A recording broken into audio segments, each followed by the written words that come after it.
everybody, it's me, Margaret, and if you've ever watched my videos for any length of time, you know that I'm in love with the Addi Express knitting machines. I have both the Addi Express professional size, which is the smaller size, and you see that there's the little label, Addi Express. And then I also own the king size, and again it's called the Addi Express, and the king size is larger. Now those guys are pricey, but they're the top of the line when it comes to knitting machines. And Pam Loomer, who is the owner, moderator, whatever, of the Loomaholics group on Google+, did a video recently excuse me, where she was talking about me and my love for these machines and saying that she really would like to get one. But her thought process was if there was a cheaper one, she'd want to use that one first to see if she liked it, which in theory makes sense.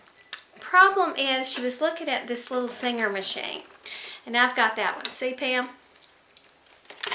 And they sell for around $30. I got this one on sale for 50% off, for $15 at a closeout at Walmart.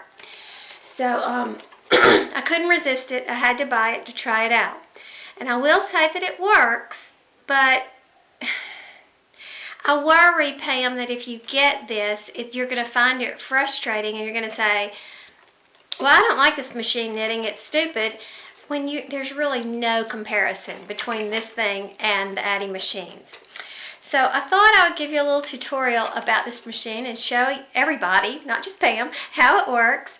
And you can be the judge for yourself. Do you want to save your $30 or $15, as this case be, and put it towards the purchase of a good machine, or do you want to go ahead and go for it?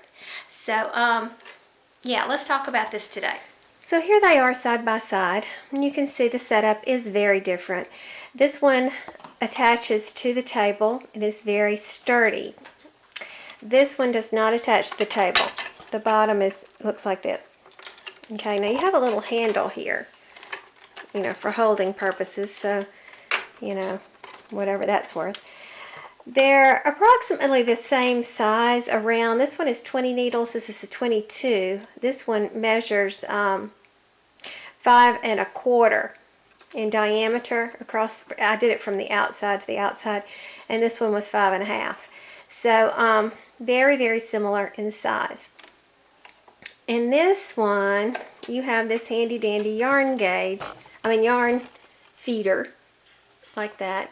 Whereas this one, you thread it through this contraption first, and then up through here, and it comes out here, which is very smart. It's a smart design because it holds the yarn right across, and when you crank, it's right in line to be picked up by the needle. You want to see how those needles look. So that's good, but it makes for a problem when getting it off the machine, which I'll demonstrate later. But anyway, there you go. Now, to cast on with this machine is a little bit trickier than with the Addi Professional. Do you see this part right here? It's a series of 3 holes right here. It has a slit right here so that you can pop your yarn in like that, pop it in on this side, pop it in on this side, and then you put it through the bottom and out the top. Okay? This one also does not have different colored needles like the Addi Professional does, but it does have a little marker right here. It's a white triangle that shows you the first needle. So I want to start it there. Alright, even the quality of the little plastic needles they give you is very different. This is the one that came with the Singer, and it is so bendy, not strong at all. This is the one that came with the Addi machine. It has much more body to it. So I thought that was interesting. Not important though. Now, I use a needle. I'm just going to use this regular metal needle. I use a needle to set this up. I find it easier than to pop it in and out of these little holes. Okay, so I'll just go in this one, back through, this way, so that you're kind of weaving. You see how that is?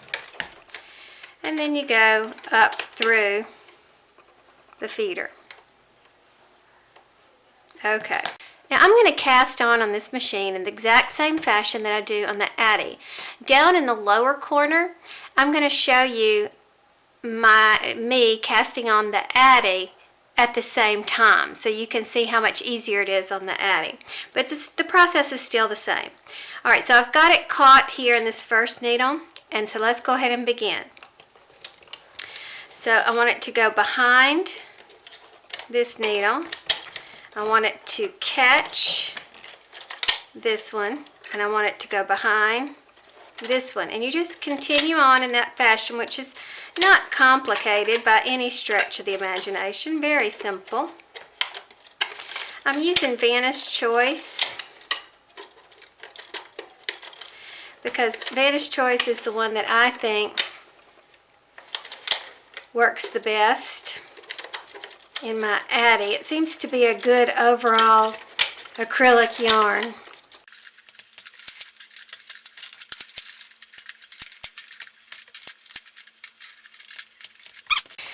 Finished. Now you'll notice that I did kind of fudge a little bit in the Addi too. I had some, not fudge, but I fumbled a little bit on that as well. So even with fumble fingers, you can see how much faster it is to cast on with the Addi. Okay, I can still live with that, right? Okay, I have difficulty working with this machine at this vertical angle like this. Holding, well, let me just show you. But anyway, making it lay down like this, I end up running my hand into the table. So I'm going to raise this up a little bit so that the crank comes down. Okay, so that's what's going on here. All right, continuing on. Okay, just like I do on the Addi, I'm gonna hold this right here while I take the first stitch. Okay, and then you continue to crank. I'm gonna do 10 rows.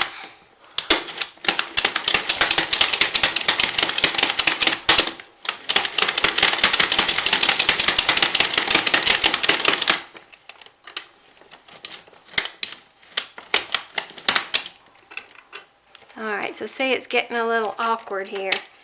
I can't find a place to hold it still. I mean, to put equal pressure.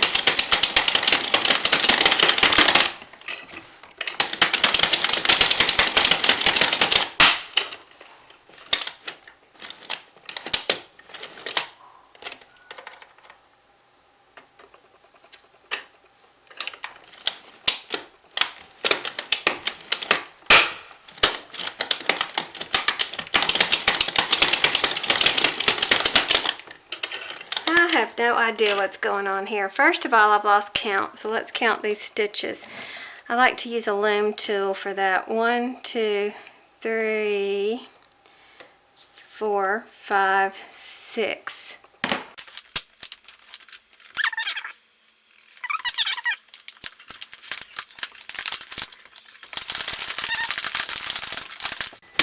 Eight.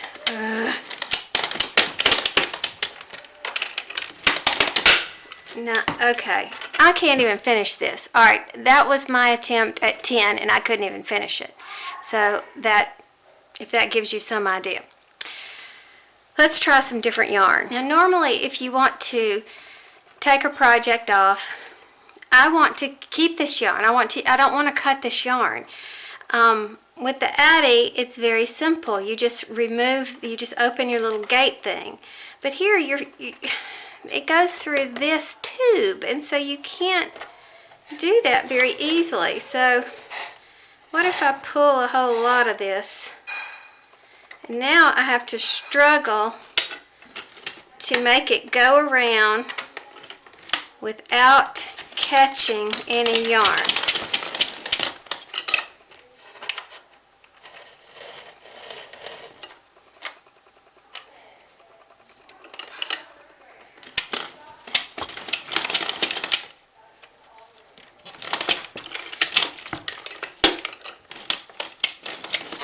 And you always have to go around twice with the Addi, and it just drops on off.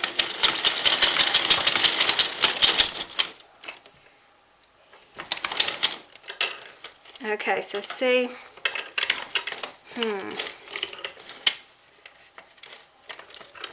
oh, where to even begin? All right, see, this one never knitted correctly right here. Now, I know there's people out there that make this machine work, so I'm not ready to give up on it.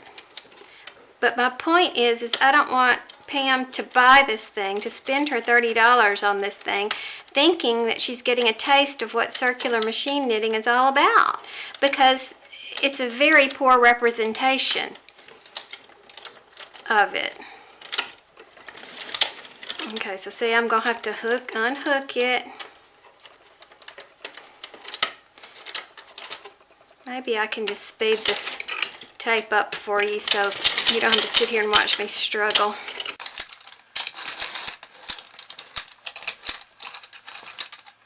Okay, here it is. What a mess. The Singer machine gave me 2 skeins of yarn, and both of them were fun fur that looked like this. This is not the actual one. I can't find it. It was pink and purple. But see how thin it is. Okay, so I thought to myself, well, maybe we'll do better with the much thinner yarn. So this is a Big Lots yarn.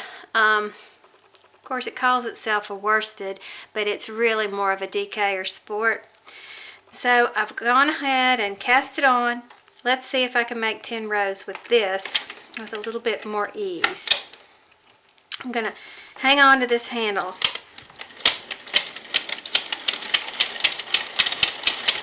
Okay, it's going better. That's one.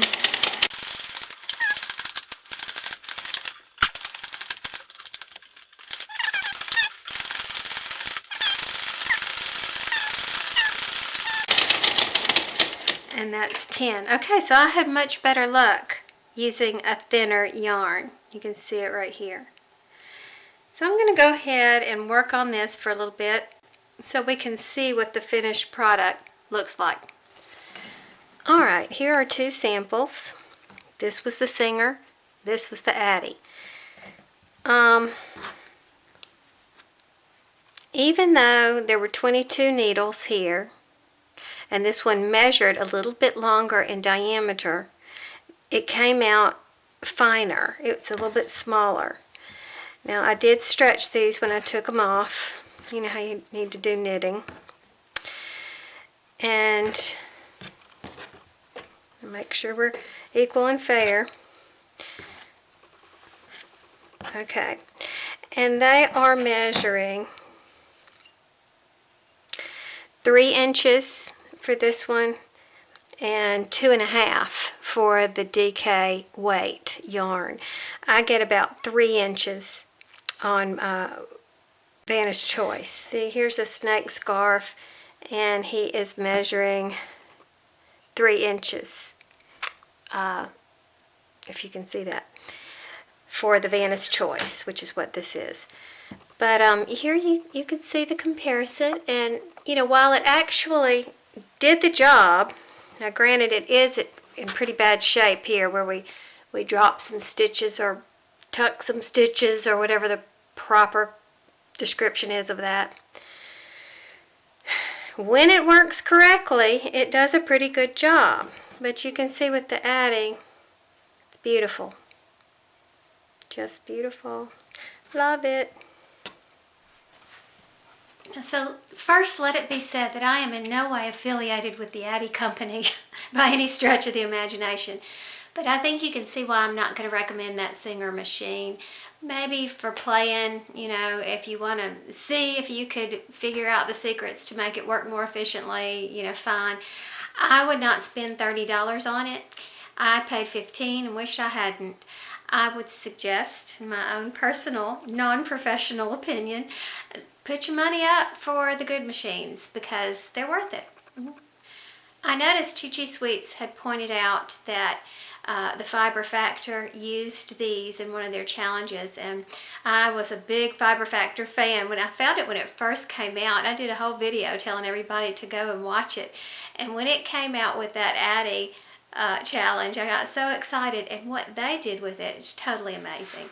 I am by no means an expert. I still haven't even mastered flat panels. I think I've only given it a try twice. But just what you can do with these things is just incredible. But as you can see, the singer wasn't quite its equal. So I hope that answered some questions, and don't hesitate to contact me if you have more questions. Bye.